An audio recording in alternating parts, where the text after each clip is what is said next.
चलिए दोस्तों, कैसे हैं आप लोग? अच्छे तो है ना? ध्यान तो रखते हैं ना? आप अपना किसी और के भरोसे तो नहीं छोड़ा आपने। चलिए, आज हमें पढ़ना है अपना अध्याय 11 चालू करना था, लेकिन 11 चालू करने से पहले हमें निम्न चीजों के बारे में जानकारी होना जरूरी है। तो ये आप चार्ट बनाएंगे, सूत्र याद करेंगे, तभी आगे आने वाले क्वेश्चन आपको समझ में आएंगे। ठीक है, तो ये हम लोगों का चैप्टर क्या है? त्रिविमीय चैप्टर है। अभी आप जो 2 डायमेंशनल भी पढ़ के आए थे ना, जिसमें एक्स अक्ष और वाई अक्ष के बारे में मैंने पढ़ाया था, मूल बिंदु 0,0 होते हैं।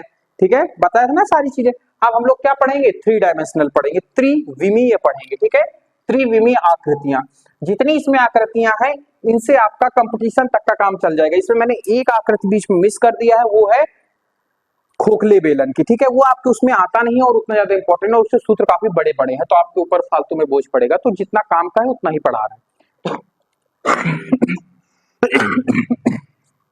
सॉरी। चलिए, तो बात करते हैं हम लोग घन के बारे में बात करेंगे, घनाभ के बारे में बात करेंगे, लंबवृत्तीय बेलन के बारे में, शंकु के बारे में, गोले के बारे में, अर्धगोले के बारे में, इतनी आकृतियों के बारे में स्टडी करेंगे। राशि लिखना बंद कर दो तुम पहले। ठीक है, चलो। तो अब इसमें आपको दो चीजें एक इक्वल दिख रही होंगी, ये दो बिंदु, जिसमें एक में लिखा है घन, दूसरा लिखा है घनाभ। अब देखो, घन और घनाभ में अंतर क्या होता है। आपका ये जो घन होता है, इसकी लंबाई, चौड़ाई और ऊंचाई तीनों आपकी क्या होती हैं? इक्वल होती हैं। घनाभ में क्या होता है? लंबाई, चौड़ाई और ऊंचाई आपकी क्या होती हैं? अलग अलग होती हैं। ठीक है, अच्छा, ये होता कैसा है जीवन लाइफ में? अगर मैं आपको बताऊं, तो आपने कभी वो बॉक्स देखा है, अलग अलग रंगों वाला आता है, उसको ऐसे ऐसे करके मिलाए जाते हैं, क्यूब जिसको बोलते हैं, वही होता है आपका। वो क्या होता है? वो आपका घन होता है। उसकी हाइट और लंबाई और चौड़ाई आप तीनों क्या होती है? आपस में बराबर होती है। लेकिन ये जो घनाभ होता है, इसकी आपकी तीनों साइडें अलग अलग होती है। ठीक है, और आपका लंबवृत्तीय बेलन, इसके बारे में अगर मैं बात करूं, तो मम्मी जो बेलन यूज करते हैं ना, जिसको बेलना हम लोग कहते हैं रोटी बेलने के लिए, वही होता है हमारा क्या? बेलन। उसका वो जो ऊपर इधर भी मुट्ठा निकला रहता है, उस मुट्ठे को हटा दो, अगर उसको काट दोगे तो जो भी आकृति हमें प्राप्त होगी, वो क्या प्राप्त होगी? लंबवृत्तीय बेलन। इसी में खोखला बेलन आता है, जो मैं नहीं पढ़ा रहा हूं, जो आपके सिलेंडर का आकार का होता है। ठीक है, चलो अब बात करते हैं शंकु के बारे में। तो शंकु के बारे में स्टडी करने, तो शंकु का चित्र ये है आपका। अब शंकु कैसा होता है? तो आपने बर्थडे बॉय की टोपी देखी होगी, या फिर तंबू कभी देखा है, जहां पे सर्कस वगैरह दिखाए जाते हैं, तो वो तंबू किस शेप में लगाए जाते हैं? वो भी आपका शंकु के ही आकार के होते हैं। ठीक है, तो ये हो गया। गोले के बारे में आप जानते हो, आपकी खेलने वाली गेंद गोला होती है, अर्धगोला। गेंद तो बीच से काट दोगे तो क्या बन जाएगा आपका? अर्धगोला। इधर देखो राशि सामने बोर्ड में। चलिए, तो अब हम बात करते हैं इनके सूत्र के। देखो, हमें इसमें पढ़ना क्या क्या है? पार्श्व क्षेत्रफल पढ़ना है, संपूर्ण पृष्ठीय क्षेत्रफल पढ़ना है, आयत पढ़ना है। 3 चीजें हमें इसमें पढ़नी है। तो सबसे पहले हम घन के बारे में बात करेंगे। अब देखो, हाँ, इसको भी समझ लो, पार्श्व या फिर वक्र पृष्ठीय क्षेत्रफल क्या होता है और संपूर्ण पृष्ठीय क्षेत्रफल क्या होता है। तो जो आपका पार्श्व और वक्रीय क्षेत्रफल होता है, ये किसी भी आकृति का बाहरी ऑर्डर होता है, बाहरी क्षेत्रफल होता है। और जो आपका घनाभ होता है, जो आपका संपूर्ण पृष्ठीय क्षेत्रफल होता है, ये उसमें कितना मटेरियल यूज किया गया वो। जैसे मैं आपको एग्जांपल के तौर पे बताना चाहूं, जैसे ये फोन है, तो इसका एक बाहर का क्षेत्रफल है जो सिर्फ इसकी दीवालों पे है, एक आपका अंदर है। भाई, इसमें जितना भी मटेरियल है, अगर हम उसको खोल के इधर उधर रख दे, तो वो भी तो आपका एक वो बनेगा, वो भी तो कुछ एरिया घेरेगा। तो उस प्रकार के उसको हम लोग क्या कहते हैं? संपूर्ण पृष्ठीय क्षेत्रफल कहते हैं। ठीक है, जो हम उसमें मटेरियल यूज करते हैं। तो चलो, अब हम इसके सूत्र के बारे में स्टडी करते हैं। सबसे पहले घन के वक्र पृष्ठीय या फिर पार्श्व क्षेत्रफल की बात करें तो 4a² होता है। संपूर्ण पृष्ठीय क्षेत्रफल की बात करें तो 6a² होता है, और आयतन की बात करें तो a³ होती है। ठीक है, ठीक इसी प्रकार से अगर घनाभ की बात करें, अब यहीं की बात समझना, 4 है हमारा, तो 4 तो यहाँ पर भी होना चाहिए, क्योंकि आकृतियां तो दोनों समान है, तो क्षेत्रफल भी समान होना चाहिए। तो अब इसको देखो, L और B दोनों का गुणांक 1 1 है कि नहीं है? जब इनको जोड़ोगे तो 2 बनेगा, और 2 का गुणा 2 करोगे तो 4 आ जाएगा। अब a² है, तो ये सारी आकृतियां क्या हो चाहिए? स्क्वायर में होनी चाहिए, जो भी बीमाएं दी गई है। तो जब हाइट मीटर में होगी और लेंथ भी इसकी काय में होगी? मीटर में होगी। तो मीटर मीटर क्या हो जाएगा? Metre square. उसी हिसाब से चौड़ाई भी हाइट इंटू चौड़ाई, उनका भी मात्रक मीटर होगा, तो metre into metre, metre square हो जाएगा। ठीक है, तो ये इससे निकली हुई है। ठीक इसी प्रकार 6 है, तो 1 2 3, तीनों का गुणांक जोड़ेंगे 3 हो जाएगा। 3 का गुणा 2 में कराएंगे तो कितना आएगा? गुणांक सेम आएगा 6। ठीक है, और ये लंबाई गुणे चौड़ाई, चौड़ाई गुणे ऊंचाई, ऊंचाई गुणे लंबाई, ये आपका फॉर्मूला किसका होता है? घनाभ का होता है। यहीं पे जब हम क्या कर देते हैं, जब इन तीनों को इक्वल कर देते हैं तो ये a स्क्वायर बन जाता है, ठीक है। अब इसकी बात करते हैं आयतन की, तो वही लंबाई गुणे चौड़ाई गुणे ऊंचाई, इसमें तीनों भुजाएं सेम है तो a क्यूब हो जाता है, ठीक है। चलो अब हम बात करते हैं लंबवृत्तीय बेलन की, तो लंबवृत्तीय बेलन का वक्र पृष्ठीय क्षेत्रफल क्या होता है या पार्श्व क्षेत्रफल क्या होता है, 2 पाई आर एच होता है, ठीक है। अगर संपूर्ण पृष्ठीय क्षेत्रफल की बात करूं तो 2 पाई आर और आर प्लस एच, मतलब उसकी हाइट भी जुड़ जाती है किसमें, हमारी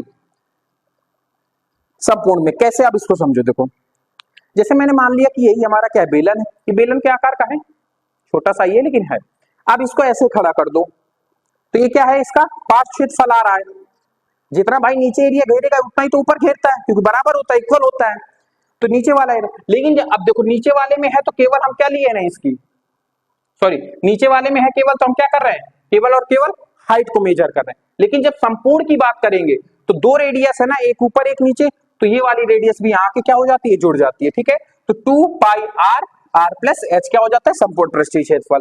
आयतन वही पाई आर स्क्वायर एच हो जाता है, ठीक है। अब बात करते हैं शंकु की, तो शंकु क्या कहता है, शंकु का जो पार्श्व या वक्र पृष्ठीय क्षेत्रफल होता है पाई आर एल होता है, ठीक है। फिर इसके बाद इसका अगर मैं संपूर्ण पृष्ठीय क्षेत्रफल की बात करूं तो पाई आर एल प्लस आर, वही कॉन्सेप्ट जो मैंने यहाँ पे बताया था आपको, ठीक है। और इसका आयतन होता है 1/3 पाई आर स्क्वायर एच, ठीक है। अब मैं गोले की बात करता हूं तो गोले का पार्श्व या वक्र पृष्ठीय क्षेत्रफल नील होता है, नहीं होता है। संपूर्ण पृष्ठीय क्षेत्रफल क्या होता है, पाई आर स्क्वायर एच होता है। आयतन क्या निकल के आता है, तो 4/3 पाई आर क्यूब हो जाता है, ठीक है। अब उसी हिसाब से मैं बात करूं अगर पार्श्व क्षेत्रफल में अर्धगोले की, तो देखो अर्धगोले में पार्श्व वक्रीय क्षेत्रफल आ जाता है, कैसे, जब हम इसको 20 से काट देंगे तो इसका ऊपरी भाग एक समतल की तरह काम करेगा कि नहीं करेगा, तो वो हमारा क्या निकल के आता है, पार्श्व क्षेत्रफल क्या होता है, 2 पाई आर स्क्वायर हो जाता है। संपूर्ण की बात करें तो 3 पाई आर स्क्वायर हो जाता है, और आयतन की बात करें तो 3/2 पाई आर क्यूब हो जाता है। तो ये समझ में आया ना आपको, इसको बढ़िया से नोट कर लेना, 2-3 बार पढ़ लेना, आपको याद हो जाएगा। इसके बाद ही आपके अन्य प्रश्नावली के जितने भी क्वेश्चन हैं वो क्या होंगे, आपको समझ में आएंगे। इसको नोट कर लो। फिर इसके बाद 2 डायमेंशनल में जितनी होती है, जिसमें लंब, त्रिभुज, इनके आयतन और क्षेत्रफल लिखवा देते हैं, और आज की क्लास को फिर यही पेंट कर देते हैं। नोट कर लो, बाकी बातें करते हैं, 2 डायमेंशनल की बातें करते हैं नेक्स्ट क्लास में। चलिए दोस्तों, अब बात करते हैं हम विभिन्न द्विविमीय आकृति के आयतनों का क्षेत्रफल। हालांकि इसमें आयतन नहीं होता, इसमें क्या होता है, परिमाप होता है। क्या होता है, परिमाप होता है, ठीक है। तो इसमें मैंने कुछ चीजें लिखे, इधर मैंने त्रिभुज का कॉन्सेप्ट बताया, उधर मैंने मोस्टली चतुर्भुज का बताया। इतना ही जानना आपके लिए जरूरी है, बाकी बातें मैं पहले ही बता चुका हूं, ठीक है। चलो पहले बात करते हैं आपके, देखो मैंने कुछ चित्र बनाए हैं त्रिभुज में, चार प्रकार के क्या हैं, आकृतियां हैं। पहला है आपका ये त्रिभुज, नॉर्मल त्रिभुज है ये, ठीक है। क्यों नॉर्मल त्रिभुज है, क्योंकि इसमें सॉरी नो इसमें दो भुजाएं बराबर है, तो क्या है आपकी समद्विबाहु त्रिभुज, समद्विबाहु त्रिभुज, ठीक है। फिर इसके बाद ये है आपका समकोण त्रिभुज, ये क्या है आपका समकोण त्रिभुज, क्योंकि इसमें एक कोण 90 अंश है, ठीक है, समकोण त्रिभुज। फिर इसके बाद है इसमें ये है आपका नॉर्मल त्रिभुज, क्या है नॉर्मल त्रिभुज। और ये क्या है आपका समबाहु त्रिभुज, समबाहु त्रिभुज। इसको आप विषमबाहु त्रिभुज भी कह सकते हो, जिसकी तीनों भुजाएं इक्वल ना हो। तो चलिए इनके बारे में देखते हैं। सबसे पहले बात करते हैं समद्विबाहु त्रिभुज की। अच्छा, परिमाप मैंने आपको बताया था, परिमाप क्या होता है, साइडों का योग, भुजाओं का योग क्या कहलाता है, आपका परिमाप कहलाता है। तो इसी प्रकार से अगर मैं समद्विबाहु का बात करूं तो इसमें दो भुजाएं बराबर है, तो 2a + b हो जाएगा, ठीक है। क्षेत्रफल क्या हो जाएगा, 1/2 a स्क्वायर। उसी हिसाब से अगर मैं समकोण की बात करूं, समकोण में परिमाप क्या हो जाएगा, तीनों भुजाओं का योग। पहली क्या है, a b और h, a + b + h, ये क्या हो गया परिमाप। ध्यान करो, जब मैं इसके पहले वाले आपको पढ़ा रहा था तो अर्ध परिमाप बताया था। अच्छा, इसका अर्ध परिमाप निकालना हो तो क्या करेंगे, बटे में 2 कर देंगे। क्षेत्रफल की बात करें तो 1/2 हाइट इंटू बेस, बेस क्या है आपका आधार, जिसको बात करते हैं, ठीक है। आधार तो आप परिचित हो, मैंने बताया था समबाहु त्रिभुज के बारे में ना, ओ सॉरी समकोण त्रिभुज के बारे में, कर्ण किसे कहते हैं, आधार किसे कहते हैं, और लंब किसे कहते हैं। ठीक है। फिर मैं नॉर्मल त्रिभुज की बात करूं, या इसको विषमबाहु त्रिभुज भी कह देते हैं, जिसकी तीनों भुजाएं अलग अलग हों। देखो इसमें आपका क्या है, परिमाप क्या होता है, तीनों भुजाएं बराबर, तीनों भुजाओं का योग a प्लस बी प्लस सी। अब क्षेत्रफल के दो सूत्र होते हैं, 1/2 हाइट इंटू बेस। एक आपका ये हीरोन्स फॉर्मूला है, हीरोन्स फॉर्मूला याद है ना, इसको जस्ट पहले करवाए हैं हमने।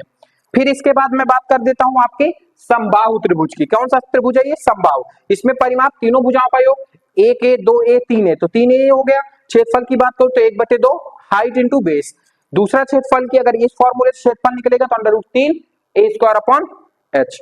ध्यान है, ये वाला मैंने प्रूफ किया था, प्रूफ करवाया था ना। चलो अब ये आपका त्रिभुज का कॉन्सेप्ट हो गया इधर। अब इधर किसकी बात करते हैं हम लोग, चतुर्भुज की बात करते हैं। चतुर्भुज में 3 आकृतियां आपके लिए मेन है।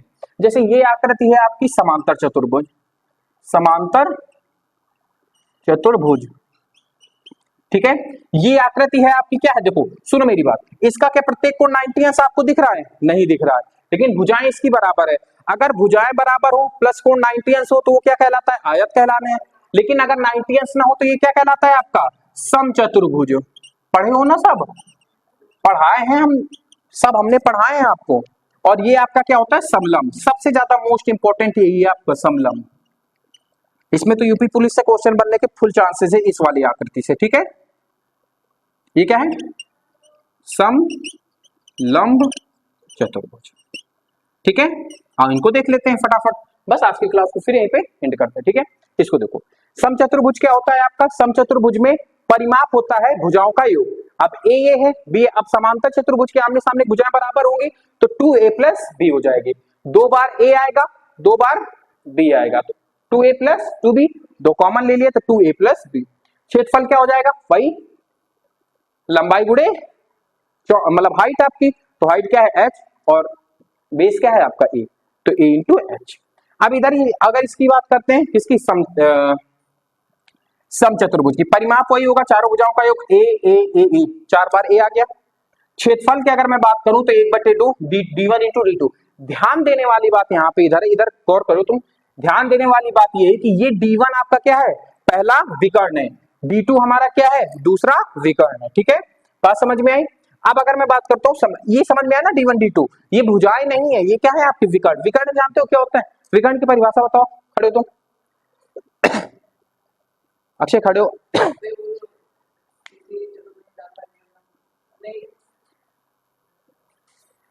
ऑनलाइन बच्चे कमेंट करके बताएंगे विकर्ण की परिभाषा, ठीक है। अब हम बताते हैं, हाँ अच्छा बताओ राशि, आप बताओ।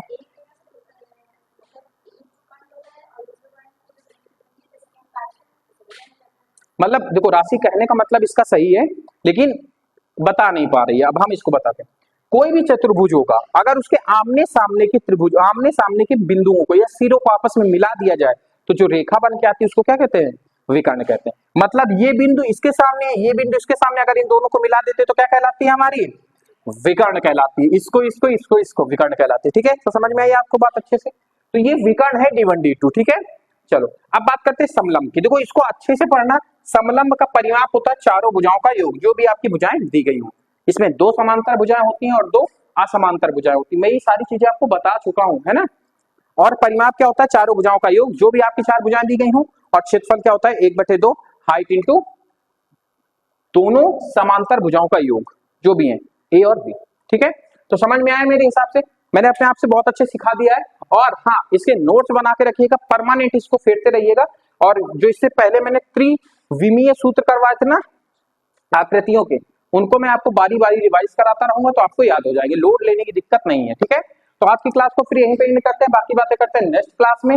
अगर आपको क्लास अच्छी लगी हो तो वीडियो को लाइक कीजिए, चैनल को सब्सक्राइब कीजिए और वीडियो के नीचे फीडबैक जरूर दीजिएगा कि आपकी क्लास कैसी लगी। धन्यवाद, मिलते हैं कल।